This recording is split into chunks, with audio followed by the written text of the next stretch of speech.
On va continuer à parler de la recherche d'économie et des impôts et plus largement des finances publiques avec l'invité de la matinale. Il vient de publier Mes comptes publics chez Odile Jacob. Il a passé une partie de sa carrière de haut fonctionnaire à plaider en faveur de la maîtrise des finances publiques. Tel Sisyphe, il a recommencé et recommencé en vain. François Ekal est l'invité de la matinale. François Ekal, bonjour. Bonjour. Vous êtes conseiller maître honoraire à la Cour des comptes. Vous avez fondé l'association Finances publiques et économie. Et vous racontez dans ce livre très autobiographique à la fois votre carrière professionnelle, mais aussi l'incapacité de la France à rétablir ses comptes publics. En près de 45 ans de carrière, de travail, d'études économiques et de services de l'État, avez-vous compris pourquoi la France ne veut pas maîtriser ses grands équilibres financiers ? Alors, je crois qu'il y a... Elle veut quand même d'une certaine façon, c'est-à-dire quand on regarde les sondages ou quand on regarde ce que disent les pouvoirs, enfin les hommes politiques, la plupart d'entre eux, pas tous, mais la plupart d'entre eux vont quand même vous expliquer que ça serait bien de réduire le déficit, de reprendre le contrôle de la dette. Mais le problème, c'est qu'après, il n'y a aucun accord sur les solutions. Elle est comme la bonne du curé. Voilà. Elle est comme la bonne du curé. Je voudrais bien, mais je peux point. Je voudrais bien, mais je peux pas. C'est chacun a sa baguette magique. D'un côté, ça va être, il va falloir, tout peut être réglé en taxant les multinationales et en taxant les hyper riches. De l'autre côté, ça va être, tout est réglé en luttant contre la fraude ou en renvoyant tous les immigrés chez eux. Enfin voilà, on en est un peu à ce stade malheureusement. Et donc, et ça depuis en effet 40 ans, 50 ans. Enfin depuis, la France n'a pas connu de compte à l'équilibre depuis le début des années 70. On va reparler évidemment de ce livre autobiographique, mais avant cela, François Bayrou a déclaré la semaine dernière, pas assez de travail, trop de prélèvements. On vient d'entendre Arthur Berda, on prépare déjà le budget 2026, 40 milliards d'économies à trouver. Alors on cherche du côté des retraités, mais pas seulement. Vous avez des idées ? Alors, je pense qu'en fait, il va falloir... oui, on a des idées. On a des dépenses publiques, d'ailleurs, d'abord, qui sont les plus élevées pour le moment de l'OCDE. Donc, il y a certainement des économies à faire sur les dépenses. On peut pas non plus augmenter beaucoup les prélèvements obligatoires, parce que c'est pareil.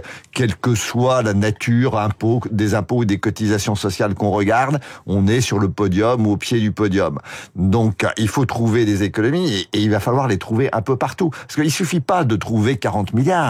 En réalité, si on veut simplement stabiliser la dette publique en pourcentage du produit intérieur brut, elle va augmenter en euros, c'est de l'ordre de 120 milliards qu'il faudrait trouver. Alors le calcul est approximatif, c'est peut-être 100, 120, 150, mais en réalité c'est beaucoup plus. Alors pas sur une seule année, bien Pourquoi sûr. C'est beaucoup plus ? Vous dites, le gouvernement annonce 40 milliards et vous dites 120.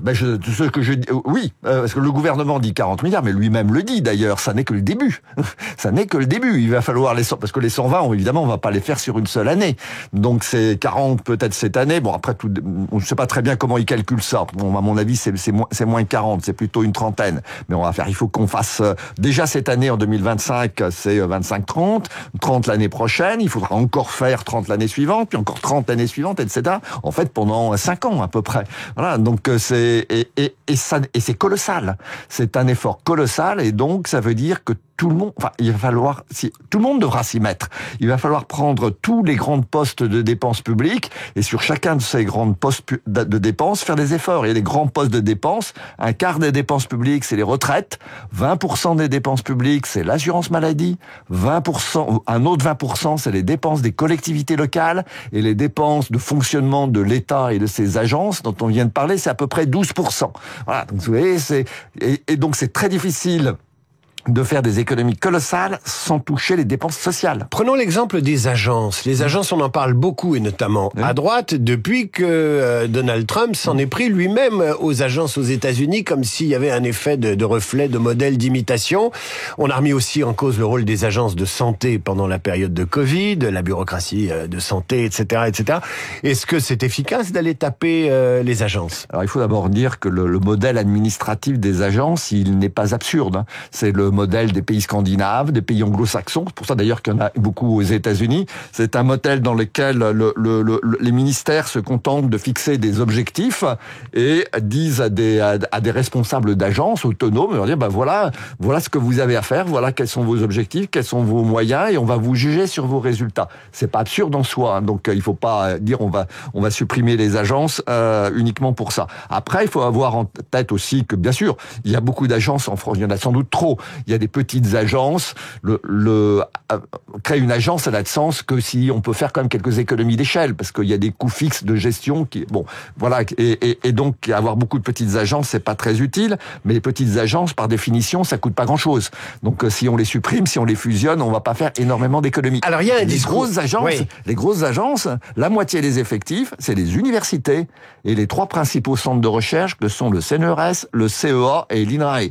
Donc bien sûr, il y a des recherches qui sont pas forcément utiles. On peut sans doute faire des économies, mais c'est pas évident parce que c'est plutôt des dépenses d'avenir. François Ekal, il y a un discours dès qu'on rentre dans le vif du sujet des économies, c'est que quand on les prend une par une, on dit toujours ah oui mais ça c'est marginal. Alors on en prend une deuxième, ouais mais alors là c'est pas grand chose, etc.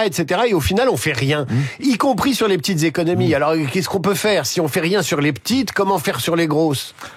Ah ben il faut faire les deux. Non, je crois vraiment que pour arriver à faire cet effort colossal, il faut jouer sur tous les tableaux. C'est-à-dire oui, il faut en effet faire des petites économies parce que les petits ruisseaux font les grandes rivières. Donc oui, mais ça ne suffira pas. Il faut bien avoir en tête qu'il ne suffit pas de réduire le train de vie de l'État ou de supprimer quelques agences. On va être obligé de toucher aux dépenses sociales. En histoire économique, et là je me fais l'avocat du diable, je me fais dépensier, certains économistes disent c'est parce que la France a un niveau de dépenses publiques élevé que dans les périodes de crise, eh bien les effets de ces crises sont plus amortis en France. Est-ce que c'est vrai? Oui, économiquement c'est vrai, ça renvoie à ce que les économistes appellent les effets multiplicateurs. Quand un budget est un État, un budget, enfin des comptes publics, des dépenses publiques et des prélèvements obligatoires aussi très élevé, ça permet d'amortir plus les crises. Mais en temps normal, ça peut être un obstacle aussi en revanche. C'est-à-dire, si on a des prélèvements obligatoires très élevés pour financer ces dépenses publiques, il y en a quand même une bonne partie en France qui pèse sur les entreprises. Et quand on regarde uniquement les prélèvements sur les entreprises, et même si on tient compte des aides qui leur sont versées, on voit qu'on est sur le podium au niveau européen. Et si on l'est au niveau européen, on l'est au niveau mondial. François Ekal, vous parlez de l'Europe. J'aimerais que vous me disiez comment certains pays européens, qu'on appelait les pays cigales il n'y a pas si longtemps. Il y a 7-8 ans, on parlait de l'Espagne, du Portugal, de l'Italie comme de pays cigales. Et on disait, les pays du Nord sont très vertueux. Évidemment, on citait l'Allemagne. Et puis, entre les deux, il y avait la France qui donnait des leçons à tout le monde. Comment ont-ils fait, les pays du Sud, pour avoir de meilleurs résultats en matière de maîtrise de leurs dépenses publiques? Mais malheureusement, il a fallu qu'on leur impose des réformes. Ils n'ont pas fait ça spontanément. Et c'est peut-être ce qui nous attend en France. C'est-à-dire qu'en 2011-2012, ces pays, le Portugal, l'Espagne, la Grèce, ont connu une crise. Leurs créanciers ont commencé à avoir peur qu'ils ne remboursent pas. Les taux d'intérêt sont montés en flèche. La Banque centrale européenne est intervenue, mais en expliquant il fallait qu'ils fassent des réformes. Donc elles leur ont été imposées. Donc ça a été très dur. Ça s'est traduit par des baisses des retraites, des baisses des salaires des fonctionnaires, des licenciements dans la fonction publique. Ça a été très dur, mais ça a marché. Donc c'est la peur et la contrainte qui fonctionne. La contrainte. Le pistolet sur la tempe. Mais pour revenir à ce que vous disiez sur les effets multiplicateurs, sur le moment, ça a eu des effets très négatifs sur l'activité. Il y a eu une récession dans ces pays, le chômage a augmenté, mais après, progressivement, dans la durée, ça s'est amélioré et aujourd'hui, ils peuvent repartir sur de meilleures bases. Est-ce que la condition d'économie durable est d'un effort fait chaque année? C'est-à-dire, on revient aux 120 milliards que vous évoquiez tout à l'heure. La condition, c'est quand même un peu de stabilité politique et des plans d'économie auxquels les gouvernements successifs se tiennent. Et dès qu'il y a des élections, et en France, on adore les élections, en fait, on gâche, on remet en cause les bonnes résolutions prises 2 ou 3 ans auparavant. Est-ce que le problème n'est pas politique avant tout? Le problème est politique, au sens d'ailleurs, moi je raconte d'ailleurs dans mon livre que déjà dans les années 90, les gouvernements faisaient des plans, des programmations à moyen terme des finances publiques, dans lesquels, évidemment, le déficit public diminuait. Ces plans, qu'on appelait des programmes de stabilité, des lois de programmation, n'ont jamais été respectés. Parce qu'aucun gouvernement n'a annoncé, n'a expliqué comment il allait faire pour maîtriser les dépenses publiques, pour les réduire, faire des économies. Parce que politiquement, ça ne marche pas. Un gouvernement qui voudrait annoncer ces mesures, perdrait les élections suivantes. Et donc derrière, c'est pas tellement en fait la volonté politique qui pose problème, c'est l'opinion. L'opinion, pour le moment, aujourd'hui, n'est pas prêt à faire ce genre de sacrifice.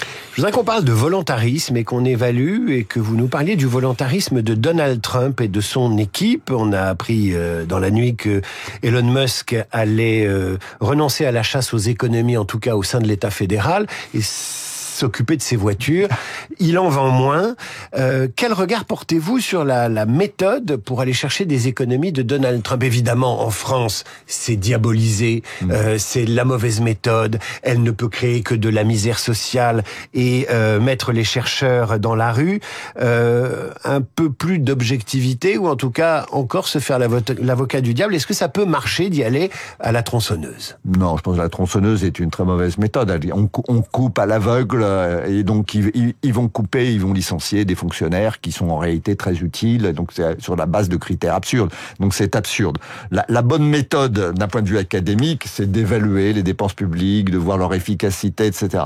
C'est vrai que c'est compliqué, finalement souvent on ne fait rien, parce que ces évaluations demandent beaucoup de temps, sont jamais totalement conclusives, et donc parfois il faut employer une autre méthode, alors qu'on préfère en France à la tronçonneuse, qui est le rabot, dans la panoplie des outils du budgétaire, mais qui consiste à dire à tous les ministères, par exemple, l'année prochaine, vous allez réduire vos crédits de 1% ou 2%. C'est pas la tronçonneuse, c'est pas 50%, mais c'est un petit peu, voilà, et puis vous allez... Parfois, ça marche. C'est-à-dire que bien souvent, ce sont les gestionnaires de budget qui savent où on peut faire des économies. Donc si on leur dit 1% de moins l'année prochaine, ils y arrivent. François Ekal, le conseiller maître honoraire à la Cour des comptes, fondateur de l'association Économie et Finances Publiques. Vous êtes en train de me dire que tout ce qui est simple est faux, on est chez Trump, et que tout ce qui est compliqué est inapplicable, on est chez nous.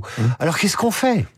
Je crains malheureusement, et en effet, qu'on ne fasse pas grand-chose, et que moi je pense que la dette publique française va continuer à augmenter jusqu'à une crise comme celle qu'ont connue ces pays méditerranéens dont on a parlé. Nécessité fera loi. Nécessité fera loi ce jour-là. Citez-moi 3 décisions de l'État qui ont permis ces dernières années de mieux gérer les finances publiques de la France, tout de même, pour finir sur une note qui mettra en valeur votre expérience de 45 ans racontée dans ce livre Mes comptes publics. Je pense qu'il y a une réforme très importante qui est encore aujourd'hui toujours sur la sellette 2023, c'est la réforme des retraites. Je pense que, alors on peut discuter des modalités, savoir s'il faut jouer sur l'âge minimal ou la durée de cotisation pour avoir le taux plein, mais une réforme incitant les Français à partir plus tard en retraite, c'est essentiel, parce qu'en effet, on l'a dit tout à l'heure, on a besoin d'avoir un taux d'emploi plus élevé. Et il y a une deuxième réforme qui est un peu du même genre d'ailleurs, parce que ça conduit aussi à avoir un taux d'emploi plus élevé, c'est la réforme de l'assurance chômage. On a pris des mesures, alors par palier, successivement, mais des mesures en matière d'indemnisation du chômage qui, on le voit, il y a des évaluations maintenant qui montrent qu'elles permettent aux gens de partir plus tôt. Allez, une troisième pour la route, vous n'en avez pas. Tout d'un coup, non. Allez, pour savoir, vous irez lire Mes comptes publics, le livre autobiographique de François Ekal, 40 ans de carrière dans la fonction publique, jamais de cabinet ministériel, toujours dans la proposition et l'étude pour améliorer l'efficacité de l'État, et il y a eu des améliorations. À bientôt, François Ekal. Le livre est paru chez Odile Jacob. Dans un instant, le rappel des titres, Charles Bonner et la revue de presse d'Hervé Gattegno.